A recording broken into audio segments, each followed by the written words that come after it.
та бүхэн маань шатга хурлын дулааныг тооцоолох гэсэн туршилтын багжийг яг энэний дагуу ухсраад туршилт хийсэн гэдгийг сая туршилт нэг юм бичлэгээс харсан.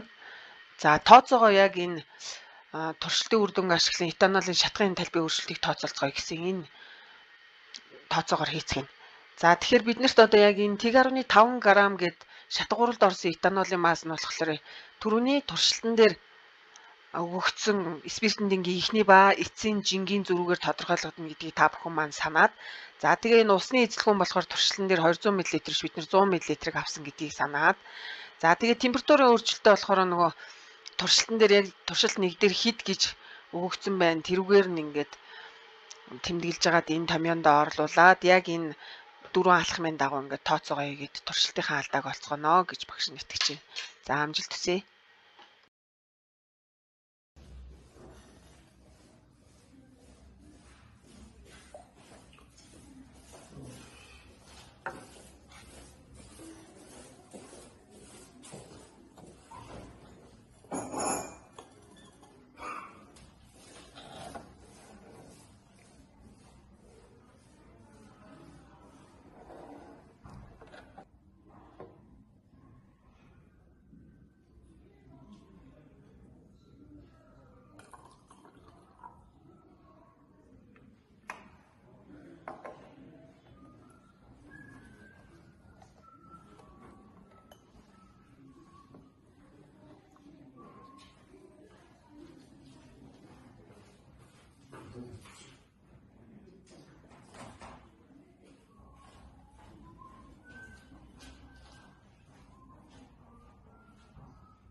За өнөөдөр бүгдээрээ хүйтэн чигийн дотор ямар процесс байдгийг туршиж үзцгээе.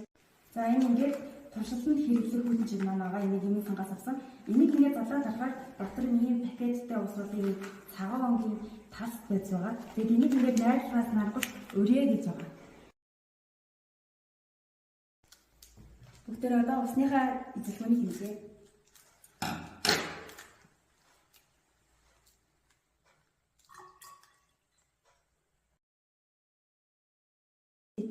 Одоо бүгдээрээ нэг скан руу хийцгээе. Усныхаа температурыг хэмжицгээе.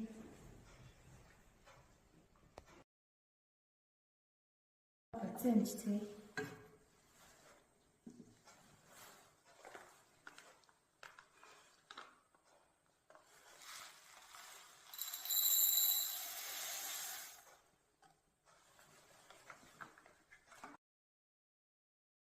Процент усцгаа.